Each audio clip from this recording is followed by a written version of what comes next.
Fitness సాధించడానికి కొందరు శతవిధాలా ప్రయత్నిస్తుంటారు. అందుకోసం రన్నింగ్, కష్టమైన వ్యాయామాలు, వర్కౌట్లు వంటివి ట్రై చేస్తుంటారు. కాలానికి అనుగుణంగా ట్రెండ్ మారినట్టే ఫిట్నెస్ విషయంలో కూడా ట్రెండ్ ఎప్పటికప్పుడు మారుతూ ఉంటుంది.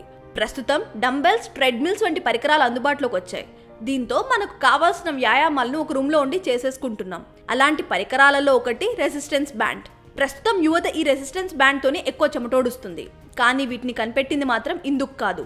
మొదట్లో వీటిని ఫిజియోథెరపీ ప్రయోజనాల కోసం ప్రయోగించారు. కొన్ని సంవత్సరాల తర్వాత ఇవి వ్యాయామ రంగంలోకి వచ్చాయి. ఈ బ్యాండ్తో అధిక ప్రయోజనాలు ఉండటంతో వేగంగా ప్రజాదరణ సొంతం చేసుకుంది. రబ్బర్తో తయారైన ఈ బ్యాండ్లు కిలో నుంచి 6 కిలోల బరువు ఉంటాయి. వీటి రంగులు వివిధ రెసిస్టెన్స్ లెవెల్స్ ను తెలుపుతాయి.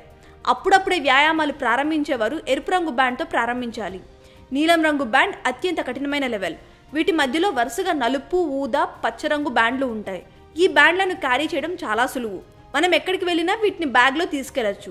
ఈ బ్యాండ్తో వ్యాయామం చేస్తే చేతులు, కాళ్ళు మాత్రమే కాకుండా శరీరం మొత్తం ప్రభావితం అవుతుంది. రోజు వ్యాయామం చేసేవారు వారి లెవెల్స్ ను పెంచుకోవడానికి ఇది చాలా బాగా ఉపయోగపడుతుంది. ఈ బ్యాండ్లను ఎవరైనా ఉపయోగించవచ్చు.